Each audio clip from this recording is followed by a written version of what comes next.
Hello guys, सो ये lecture number 36 है work and energy exercise questions के, जो कि मैंने पहले ही स्टार्ट कर रखा है। तो ये भी सेम है guys, work and energy exercise questions. और यहाँ पे हम क्वेश्चन नंबर्स डिस्कस करेंगे 41, 43 एंड 45। इससे पहले की क्वेश्चंस मैंने पहले की वीडियोज़ में डिस्कस कर चुका है, तो आप अगर वो वीडियोज़ नहीं देखे हो तो उनको देखते हुए ही यहाँ तक पहुँचो, क्योंकि उनमें बहुत सारे कॉन्सेप्ट्स मैं पहले ही अच्छे वाले डिस्कस कर चुका हूँ।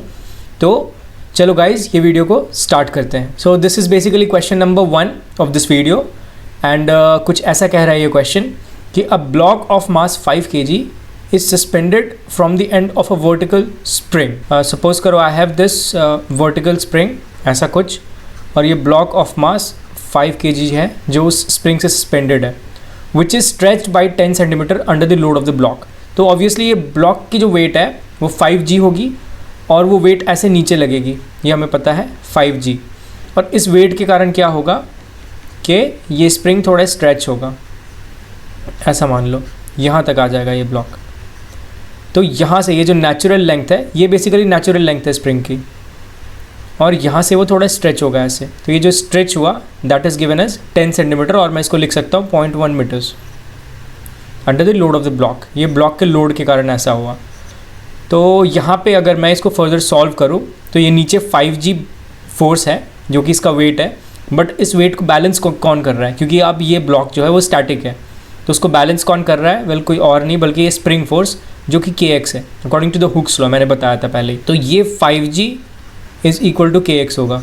इस पोजिशन की बात कर रहा हूँ मैं यहाँ पे, तो यहाँ पे ये वैलिड होगा। उसके बाद कह रहा है कि the block is given a sharp impulse from below so that it acquires an upward speed of 2 meters per second. How high will it rise? अभी देखो यहाँ पे क्वेश्चन कैसे आगे जा रहा है। अभी कह रहा है कि यहाँ पे इस पोजीशन पे, इस पर्टिकुलर पोजीशन पे कोई नीचे से आया और इस ब्लॉक को ऐसा शार्प इम्पल्स दिया ऊपर की तरफ ऐसे इसको धकेला समझो, कोई एक शार्प इम्पल्स दिया from below so that it acquires an upward speed of 2 meters per second। ऐसा दिया कि यहाँ पे जो इसकी स्पीड है, बिल्कुल यहाँ पे ही जहाँ पे उसको इम्पल्स दिया गया वहाँ पे उसकी स्पीड हो गई 2 meters per second। तो इनिशियल जब यहाँ पे स्पीड होगी 2 meters per second, तो ऑब्वियसली ये ब्लॉक ऊपर की तरफ मूव करेगा, और कहाँ तक ये ऊपर की तरफ मूव करेगा वो हमें फाइंड करना है। तो आप समझ लो कि इस ब्लॉक को किसी ने ऐसे नीचे से इम्पल्स दिया, 2 meters per second इसकी यहाँ पे स्पीड हो गई, तो वैसे स्ट्रेच होकर यहाँ तक पहुँच गया, यहाँ तक समझ लो पहुँच गया। समझ लो नेचुरल लेंथ से कुछ एक पर्टिकुलर x हाइट ऊपर गया वो, तो एक तो नेचुरल लेंथ से नीचे गया वो, दैट इज़ 0.1 मीटर्स, और नेचुरल लेंथ से फिर x हाइट ऊपर में ले रहा हूँ। तो ये जो रेफरेंस है, मैं फिर से एक बार डायग्राम बनाता हूँ यहाँ पे।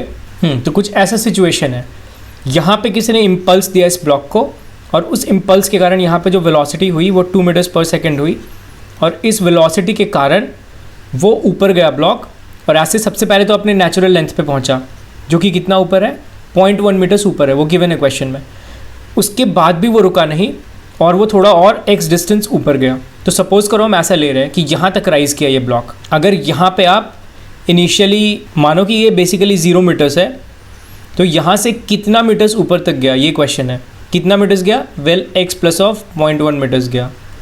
तो आपको ये x की वैल्यू निकालनी है, ये क्वेश्चन है, और वो x की वैल्यू निकाल कर आप उसमें 0.1 मीटर्स ऐड कर दोगे तो आपको मिल जाएगा कि कितना एक्चुअली में राइज़ किया है वो ब्लॉक। तो ये टोटल क्वेश्चन है। तो इसको बेसिकली अटेम्प्ट कैसे करना है? वेल, इसको अटेम्प्ट करने के लिए बहुत सारी चीज़ें आपको कंसिडर करनी पड़ेगी, और उनमें से सारी चीज़ें गिवन है क्वेश्चन में। सबसे पहले ये वेलोसिटी है इनिशियली आपकी, यहाँ पे ये पॉइंट A ले लो, ये पॉइंट B ले लो जहाँ पे वो फाइनली गया है। तो पॉइंट A की एनर्जी हम देखेंगे और पॉइंट B की एनर्जी देखेंगे, और दोनों ही एनर्जी को इक्वेट कर देंगे according to the mechanical energy conservation. अब यहाँ पे हम मैकेनिकल एनर्जी कंजर्वेशन क्यों लगा रहे हैं? क्योंकि देखो यहाँ पे जो भी फोर्सेस हैं, स्प्रिंग फोर्स है, ग्रेविटेशनल फोर्स है, तो ये दोनों फोर्सेस को, मतलब ये पूरे स्प्रिंग मास सिस्टम को और अर्थ को आप एक सिस्टम ले लोगे, तो जितने भी फोर्सेस है वो सारे इंटरनल है, सारे फोर्सेस कंजर्वेटिव हैं, तो आप आराम से ही मैकेनिकल एनर्जी कंजर्वेशन अप्लाई कर सकते हो। इसमें कोई भी डाउट नहीं होनी चाहिए आपको, मैंने थियोरी में बहुत ही अच्छे से कवर किया है। तो मुझे सिर्फ क्या काम है अभी? A पॉइंट पे एनर्जी लिखना और B पॉइंट पे एनर्जी लिखना, दोनों को इक्वेट कर देना और उससे x को कैलकुलेट करना। बस इतना काम करो, आपको ये क्वेश्चन सॉल्व हो जाएगा। तो देखो कैसे करते हैं। सबसे पहले मैं A पॉइंट की बात करता हूँ। A पॉइंट पे बात करूँ तो सबसे पहले उसकी काइनेटिक एनर्जी है 1/2 × m × v² प्लस, अभी यहाँ पे मैं क्या बोला, ये 0 मीटर में मान रहा हूँ। यहाँ पे जो ग्रेविटेशनल पोटेंशियल एनर्जी होगा उसको मैं 0 मान रहा हूँ। क्यों? क्योंकि यहाँ पे h 0 है। अपना h 0 है तो mgh क्या होगा, 0 होगा, तो यहाँ पे वो चीज़ 0 है। प्लस यहाँ पे कुछ अपने पास स्प्रिंग की पोटेंशियल एनर्जी होगी, क्योंकि स्प्रिंग यहाँ पे क्या है, एक्सटेंडेड है, अपने नेचुरल पोजीशन पे नहीं है, 0.1 मीटर्स एक्सटेंडेड है, तो वो हमें यहाँ पे लेना पड़ेगा, दैट इज़ हाफ के एक्स स्क्वायर। और ये किसके बराबर होगा, अभी जब ये पॉइंट बी पे जाएगा तो यहाँ पे पोटेंशियल एनर्जी कितनी हो जाएगी, उसकी ग्रेविटेशनल पोटेंशियल एनर्जी। सबसे पहले तो देखो काइनेटिक एनर्जी देखोगे अगर पॉइंट बी पे, तो वो 0 होगा, ये भी सोचने वाली बात है, क्योंकि वेलोसिटी 0 हो जाएगी वहाँ पे। हमें पता करना how high will it rise, तो अगर यहाँ पे कुछ वेलोसिटी होगी इस ब्लॉक की तो थोड़ा और ऊपर जा सकता है वो, तो वो तब तक ऊपर जाएगा जब तक इसकी वेलोसिटी 0 ना हो जाए, तो वहीं पे हमें x निकालना है। तो मैं यहाँ पे ऑलरेडी इसलिए एज्यूम किया हूँ कि पॉइंट बी पे क्या है, वेलोसिटी 0 है, इससे और ऊपर नहीं जाएगा वो, तो इसलिए क्या है, काइनेटिक एनर्जी 0 है यहाँ पे, तो सबसे पहला टर्म 0 हो जाएगा। प्लस पोटेंशियल एनर्जी कितना होगा, mgh, h कहाँ से लोगे, ये 0 मीटर वाले पॉइंट से, तो x प्लस 0.1 होगा वहाँ पे, तो आप क्या करोगे, mg इंटू एक्स प्लस 0.1 लोगे वहाँ पे। और प्लस स्प्रिंग का कितना होगा, kinetic energy, potential energy basically half के एक्स स्क्वायर, तो x तो यहाँ पे ऑलरेडी हम x ले रहे हैं, ये देखो नेचुरल पोजीशन है, उससे x कंप्रेशन हुआ, तो पोटेंशियल एनर्जी कितना होगा, हाफ के एक्स स्क्वायर। ये वाला x कितना है, ये 0.1 है, तो ये इन दोनों को ऐसे कैंसिल मत कर देना, क्योंकि दिस इज़ अनदर x। तो अभी यहाँ पे वैल्यू आप पुट करो, तो हाफ इंटू एम कितना है 5, v कितना है 2 मीटर्स पर second, this plus of half into के कितना है। अभी देखो मैंने आपको सबसे पहले बताया था कि यहाँ पे आप अगर फोर्स बैलेंस लिखोगे तो 5g जो होगा वो kx के इक्वल होगा, Hooke's law F is to kx, spring force वो किसके इक्वल होगा, mg के इक्वल होगा, दैट इज़ 5g। तो यहाँ से आपको k मिल जाएगा, क्योंकि x आपको पता है x कितना है, 0.1 मीटर्स है, तो 5g upon 0.1।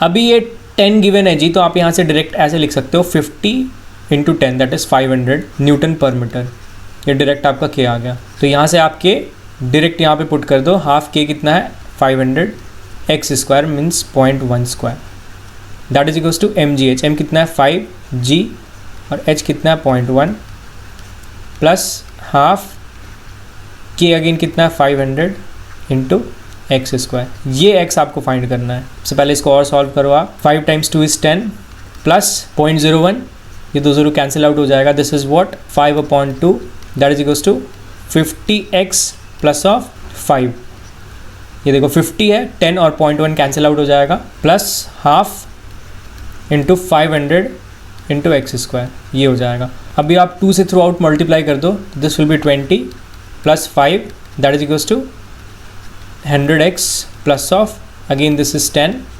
Plus of this is what 500x square.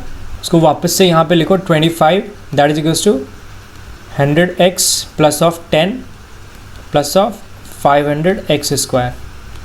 ये कितना हो गया यहाँ से 500x square plus of 100x minus of 15 that is equals to 0।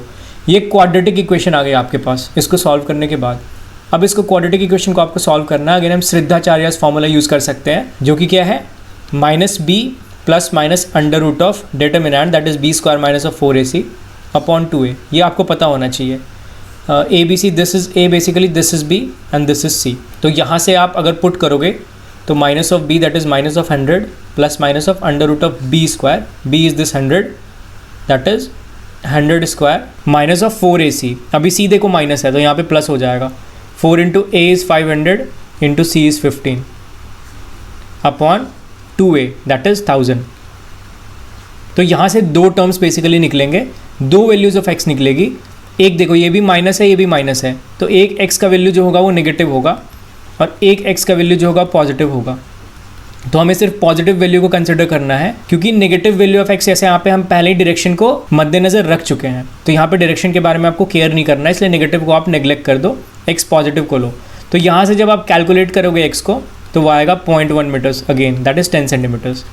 और देखो ये 0.1 मीटर्स है और ये x भी आया 0.1 मीटर्स, तो दोनों को ऐड करोगे आप तो क्या होगा 0.2 मीटर्स होगा दैट इज़ 20 सेंटीमीटर्स। तो इस लाइन से कितना राइज़ किया हो बेसिकली, जहाँ से इम्पल्स दिया गया उसको 20 सेंटीमीटर्स राइज़ किया गया। तो दिस इज़ द आंसर। आप जस्ट इसको सॉल्व कर लेना यहाँ से, तो आपको जस्ट ये कितना मिलेगा 0.1 मीटर्स ही मिलेगा। And that will be what, that will be the rise with respect to this natural length, but आपको यहाँ से कैलकुलेट करना है। तो this is 0.1 plus of 0.1 that is 0.2। तो तो 20 सेंटीमीटर्स इसका आंसर होगा। अभी चलो नेक्स्ट क्वेश्चन की ओर बढ़ते हैं। वेल दूसरा सवाल कुछ ऐसा है, that figure shows a spring fixed at the bottom end of an incline of inclination 37 degrees. ये इंक्लिनेशन कितनी है, 37 डिग्रीज है। यहाँ पे आपको स्प्रिंग दिख रहा है जो कि नीचे वाले एंड पे फिक्स है। अभी कह रहा है small block of mass 2 kg, ये जो ब्लॉक है that is of mass 2 kg starts slipping down the incline from a point 4.8 meters away from the spring. मतलब यहाँ से जो इसका ऐसा स्प्रिंग का इनिशियल डिस्टेंस है that is 4.8 meters. The block compresses the spring by 20 centimeters. अभी जब ये धीरे धीरे स्लिप करके ये ब्लॉक आता गया नीचे, तो ये ऑब्वियसली स्प्रिंग को थोड़ा कंप्रेस करेगा। तो ये ब्लॉक सपोज करो कितना कंप्रेस किया, बेसिकली गिवन ए क्वेश्चन में दैट इज 20 सेंटीमीटर्स और 0.2 मीटर्स कंप्रेस कर दिया ये जब ये ब्लॉक यहाँ पे आया ऐसे। तो ये ब्लॉक इसको थोड़ा और कंप्रेस कर दिया, यहाँ तक कंप्रेस कर दिया ये ब्लॉक। और इस डिस्टेंस को मैंने कितना लिया है, वेल ये 0.2 मीटर्स लिया है। तो टोटल इस ब्लॉक ने कितना बेसिकली ट्रैवल किया, 4.8 किया फिर 0.2 मीटर्स किया, मतलब 4.8 प्लस ऑफ 0.2 मीटर्स, यानी कि कितना हुआ ये 5 मीटर्स इस ब्लॉक ने ट्रैवल किया जब तक ये स्प्रिंग कंप्रेस हुआ। मतलब जहाँ तक ये स्प्रिंग कंप्रेस हुआ, जैसा गिवन है क्वेश्चन में, the block compresses the spring by 20 centimeters. तो ऑब्वियसली उसके बाद इसकी वेलोसिटी 0 हो गई, तो और नीचे वो गया नहीं, बट वहाँ पे थोड़ी देर तक रुका, वो stops momentarily and then rebounds. Obviously अभी आप स्प्रिंग को कंप्रेस करके रखे हो, थोड़ी देर बाद वो रीबाउंड करेगा। तो वो रीबाउंड किया through a distance of 1 meter up the incline. उसके बाद रीबाउंड करने के बाद वो जो ब्लॉक है वो कुछ 1 मीटर ऊपर तक ही जा पाया। ये अगेन 2 kg का ही ब्लॉक है। तो रीबाउंड करने के बाद कहाँ से, जहाँ तक कंप्रेस है स्प्रिंग, यहाँ से वो 1 मीटर से ही जा सका, 1 मीटर से ही जा सका यहाँ से, जहाँ तक वो स्प्रिंग कंप्रेस हुआ। उसके बाद 1 मीटर ऊपर गया जैसे ही रीबाउंड किया उसने। तो ये सिचुएशन दे रखी है कि सबसे पहले ब्लॉक जो है ऊपर है 2 kg का, 4.8 मीटर्स डिस्टेंस से स्प्रिंग जो है वो नेचुरल पोजीशन पे है, नेचुरल लेंथ पे है। उसके बाद जैसे ये ब्लॉक ने नीचे स्लिप करना स्टार्ट किया बिकॉज ऑफ द इंक्लिनेशन, तो वो स्प्रिंग को कंप्रेस किया। कितना कंप्रेस किया, 20 सेंटीमीटर्स कंप्रेस किया, दैट इज 0.2 मीटर्स कंप्रेस किया। तब जाकर उस ब्लॉक की वेलोसिटी 0 हुई। फिर ऑब्वियसली मोमेंटरीली स्टॉप किया, उसके बाद रीबाउंड किया वो स्प्रिंग। रीबाउंड करने के बाद जो ब्लॉक है वो 1 मीटर ही ऊपर तक जा पाया। तो इतनी बात गिवन है। अभी इतनी बात गिवन होने के बाद क्वेश्चन क्या कह रहा है, सबसे पहले a, the friction coefficient between the plane and the block. सबसे पहला हमें मांग रहा है what is the friction coefficient between the plane and the block, that is A। और B क्या पूछ रहा है, the spring constant of the spring, K क्या है। तो ये दोनों क्वेश्चन पूछा गया है। तो सबसे पहले आप फ्रिक्शन कोफिशिएंट कैसे निकालोगे, कैसे अटेम्प्ट करोगे इसको। तो वेल देखो, अटेम्प्ट करने का रास्ता आपको ऐसा लेना पड़ेगा कि इनिशियली कुछ इस ब्लॉक की जो है एनर्जी है, वो एनर्जी कितनी है और किस कारण है, वो एनर्जी ग्रेविटेशन के कारण है, ग्रेविटेशनल पोटेंशियल एनर्जी है। बट कितनी है, तो कितनी है उसके लिए आपको क्या, एक डेटम प्लेन लेना पड़ेगा, डेटम लाइन लेना पड़ेगा। तो वो डेटम मैं क्यों ना यहाँ पे लूँ जब स्प्रिंग पूरी तरीके से कंप्रेस हो गया, जहाँ पे ये ब्लॉक का वेलोसिटी 0 हो गया है। इसका फ़ायदा मिलेगा बाद में, देखना कैसे। तो यहाँ पे मैं डेटम ले रहा हूँ, this is 0 potential energy line है। तो यहाँ से आप अगर हाइट देखोगे इसकी तो कितनी होगी, वेल ये 37 डिग्री ये भी होगा, और ये अभी 5 मीटर्स है हमने निकाला। जब तक स्प्रिंग पूरा कंप्रेस हुआ तो 0.2 मीटर्स और कंप्रेस हुआ, दैट इज़ 5 मीटर्स। तो ये 5 मीटर्स है हाइपोटेनस। तो ये हाइट कितना होगा, वेल हाइट के लिए आपको sin 37 करना पड़ेगा। sin 37 is equal to what, 3/5, that is sin 37। और ये ऑलरेडी 5 है, तो ये कितना हुआ, 3 मीटर्स है। हाइपोटेनस कितना है, 5 है, तो ये हाइट कितना होगा, 3 मीटर्स होगा। तो ये डेटम प्लेन से 3 मीटर्स हाइट के ऊपर है। तो इनिशियल एनर्जी कितनी होगी उसकी, mgh, mg into h3। g को हम 10 ले सकते हैं, क्वेश्चन में गिवन है, दैट इज 60। तो इनिशियली 60 जूल्स जो है वो एनर्जी है इस ब्लॉक के पास। अभी जैसे जैसे ये ब्लॉक नीचे स्लिप करना स्टार्ट कर देगा तो उसकी एनर्जी यूटिलाइज होगी। कहाँ यूटिलाइज होगी, वेल फ्रिक्शन को ओवरकम करने में यूटिलाइज होगी। तो यूटिलाइज हुई, धीरे धीरे जाके जब स्प्रिंग पूरा कंप्रेस हो गया तो इस ब्लॉक की वेलोसिटी 0 हो गई। तो इनिशियल वेलोसिटी भी ब्लॉक की 0 है और फाइनल वेलोसिटी भी ब्लॉक की 0 है। तो यहाँ से आप वैसे भी देख सकते हो वर्क एनर्जी थ्योरम के तरीके से, work done by all the forces is equals to change in kinetic energy. तो चेंज इन काइनेटिक एनर्जी कितना है, वेल इनिशियल काइनेटिक एनर्जी भी 0 है और जब तक वो कंप्रेस हुआ तब भी काइनेटिक एनर्जी 0 है। तो initial minus final kinetic energy 0 है, तो work done by all the forces is equal to 0 होगा। वैसे भी देख सकते हो। और दूसरी तरीके से क्या देख सकते हो कि इनिशियली एनर्जी कितनी है और वो एनर्जी कहाँ कहाँ स्पेंड हो रही है, ऐसे भी आप मतलब देख सकते हो। दोनों बात सेम ही है। तो मैं वैसे ही देखता हूँ कि इनिशियल एनर्जी इसकी 60 जूल्स है, वो कहाँ कहाँ स्पेंड हो रही है। तो एक तो फ्रिक्शन में स्पेंड हो रही है वो, और दूसरी स्प्रिंग भी थोड़ा कंप्रेस हो रहा है तो वहाँ पे भी जा रही है।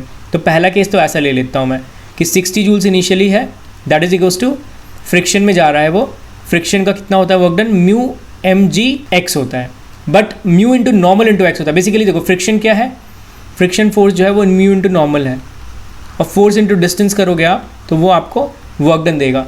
तो यहाँ पे नॉर्मल का डायरेक्शन क्या है, नॉर्मल का डायरेक्शन ये है, ये वाला नॉर्मल का डायरेक्शन है, और एम जी तो ऐसे नीचे है, तो नॉर्मल कितना होगा, this is 90, this is 90 minus of theta, this is theta, ये अगेन 37 डिग्रीज होगा।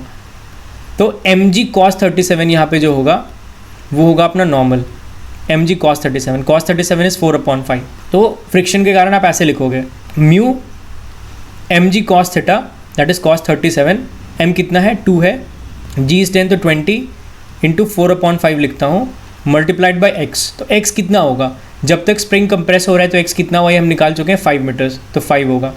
अभी यहाँ पे मैं पॉजिटिव क्यों लिख रहा हूँ, क्योंकि हम डिसिपेशन के बारे में बात कर रहे हैं कि इतनी एनर्जी वो कहाँ कहाँ डिसिपेट हो रही है, इसलिए हम उस तरीके से चल रहे हैं। तो यहाँ पे साइन की चिंता करने की ज़रूरत नहीं है। तो एक ये एनर्जी हुआ, प्लस दूसरा कहाँ एनर्जी गया, वेल दूसरा एनर्जी जो गया वो स्प्रिंग में गया, हाफ के एक्स स्क्वायर, तो हाफ इंटू के इंटू एक्स कितना हुआ स्प्रिंग का 0.2 मीटर्स, तो 0.2 स्क्वायर। ये अपना इक्वेशन नंबर 1 हो गया। अभी यही जो एनर्जी है 60 जूल, इसके बाद जब ये ब्लॉक फाइनली 1 मीटर्स अवे पे आया, मतलब स्प्रिंग रिबाउंड किया और 1 मीटर्स तक आ गया, तो वहाँ पे भी कुछ एनर्जी होगी उसकी, वहाँ पे वेलोसिटी तो ज़ीरो है, ये तो ऑलरेडी गिवन है कि वहाँ तक जा पाया वो ब्लॉक रिबाउंड करने के बाद, बट वहाँ पे कुछ हाइट है, कुछ इसकी पोटेंशियल एनर्जी है, ग्रेविटेशनल पोटेंशियल एनर्जी। तो वो अगेन कैसे निकालोगे, डेटम अभी भी आपको सेम लेना पड़ेगा, बीच क्वेश्चन में जाकर डेटम प्लेन को चेंज नहीं कर सकते, तो अभी भी यही जीरो पोटेंशियल एनर्जी है। बट यहाँ से जो डिस्टेंस है, अभी जहाँ से पहले आप डिस्टेंस लिए थे वो कितना है, वो 1 मीटर है गिवन है क्वेश्चन में, कि 1 मीटर अप द इंक्लाइन जा पाया वो। तो जब ये 1 मीटर है तो अपना ये हाइट कितना होगा निकाल सकते हैं हम, साइन 37 पता है हमें, अगेन 3/5, हमें हाइपोटेनस पता है दैट इज़ 1, हमें हाइट निकालना है, तो ये x अपने को निकालना है, हाइपोटेनस पता है that is 1 is equals to 3/5। तो यहाँ से x कितना आया, वेल ये जो आया आपका height that is 3/5, 3/5 is the height. तो हाइट आपको पता है, आप जस्ट mgh कर दो, m g कितना है 10, तो 20 इंटू 3/5 ये होगा। तो फाइनली इतनी एनर्जी रह गई उसके पास, और इनिशियली कितनी थी 60 जूल एनर्जी थी, तो इनिशियली 60 जूल एनर्जी थी, फाइनली कितना हुआ ये 12 जूल एनर्जी आया। तो बाकी जो एनर्जी बचा, जो 48 जूल बचा, 48 जूल्स अपने पास बचा energy, 60 minus of 12 is 48 joules. तो 48 जूल्स एनर्जी कहाँ गया, वेल एक ही इसमें डिसिपेटिव फोर्स है पूरे अपने मोशन के दौरान, जो कि फ्रिक्शन है। तो आपको डिस्टेंसेस निकालनी पड़ेगी कि कहाँ कहाँ फ्रिक्शन कौन कौन से डिस्टेंस पे लगा है। तो एक तो डिस्टेंस सबसे पहला हमने निकाल लिया, यहाँ पे 5 मीटर्स है, और दूसरा कितना है +1 मीटर दैट इज 6 मीटर। तो टोटल डिस्टेंस जो ब्लॉक ट्रैवल कर रहा है फ्रिक्शन के प्रेजेंस में, जहाँ पे फ्रिक्शन वर्क डन कर रहा है, मतलब जहाँ पे फ्रिक्शन के अगेंस्ट वर्क डन करना पड़ रहा है ब्लॉक को, वो 5 + 1 मतलब 5 नीचे जाने में, फिर 1 मीटर रिबाउंड हुआ, टोटल 6 मीटर्स है। तो टोटल 6 मीटर्स के लिए आप लिखोगे फ्रिक्शनल वर्क डन, तो कितना होगा mu into m g cos of 37, m is 2 20 g 10 है, इंटू 4/5 इंटू एक्स, तो एक्स कितना होगा 6 मीटर्स होगा, टोटल 6 मीटर्स किया है। तो इसी के इक्वल होना पड़ेगा 48 जूल्स को, जो 48 जूल होगा अपने पास, 60 माइनस ऑफ 12 48 जूल्स, वो किस में डिसिपेट हो रहा है फ्रिक्शन में, क्योंकि स्प्रिंग तो बेसिकली डिसिपेटिव फोर्स है नहीं। स्प्रिंग क्या करता है, जितना एनर्जी लिया उतना एनर्जी दे दिया, स्प्रिंग कुछ भी स्टोर करके नहीं रखता है, that is conservative in nature. Spring force is what, conservative. तो कंजर्वेटिव फोर्स है, इसलिए वहाँ पे कोई हम डिसिपेशन की बात नहीं करेंगे। डिसिपेशन सिर्फ कौन करेगा, फ्रिक्शन करेगा, जो कि नॉन कंजर्वेटिव फोर्स है। तो जो भी 48 है that must be equal to this. तो यहाँ से अगर आप निकालोगे दैट इज़ 5 × 4 = 20, तो म्यू कितना आया 48/24 multiplied by 4, this is 2 this is 2 that is half means what 0.5।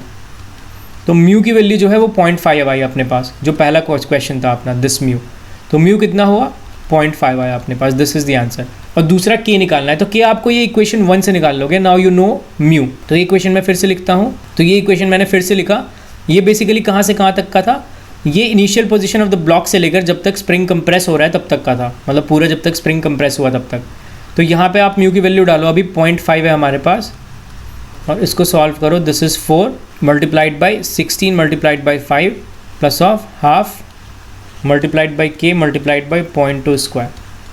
तो अभी देखो सारे यहाँ पे नोन है, एक ही अननोन है के। तो यहाँ से जब आप के सॉल्व करोगे तो वो आपके पास 1000 न्यूटन पर मीटर आ जाएगा। तो ऐसे आपको के निकालना है, इसको कैलकुलेट कर लेना। सिमिलरली आपका इतना ही आएगा 1000 न्यूटन पर मीटर। तो ये दोनों चीज़ें भी हमने फाइंड कर ली, म्यू भी फाइंड कर लिया, के भी फाइंड कर लिया। तो गाइस देखो ये भी थोड़ा कॉम्प्लेक्स क्वेश्चन में बोल सकता हूँ इसको, क्योंकि आपको बहुत सारी चीज़ें ध्यान देनी पड़ेगी यहाँ पे। तो दो तरीके भी मैंने बताए, एक तो आप काइनेटिक एनर्जी इनिशियल फाइनल 0 देख रहे हो यहाँ पे, तो वहाँ से work done is equal to 0 लगा सकते हो, work done by all the forces is equal to 0।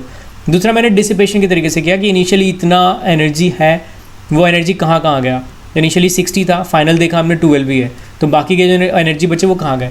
तो कोई और ऐसा फोर्स नहीं था जो नॉन कंजर्वेटिव था, एक ही था फ्रिक्शन। तो ऑब्वियसली फ्रिक्शन ने उन सब फोर्सेस को निकल लिया। तो हमने निकाला फ्रिक्शन के कारण वर्क डन, डिस्टेंस कैलकुलेट करके वहाँ से हमें म्यू मिल गया।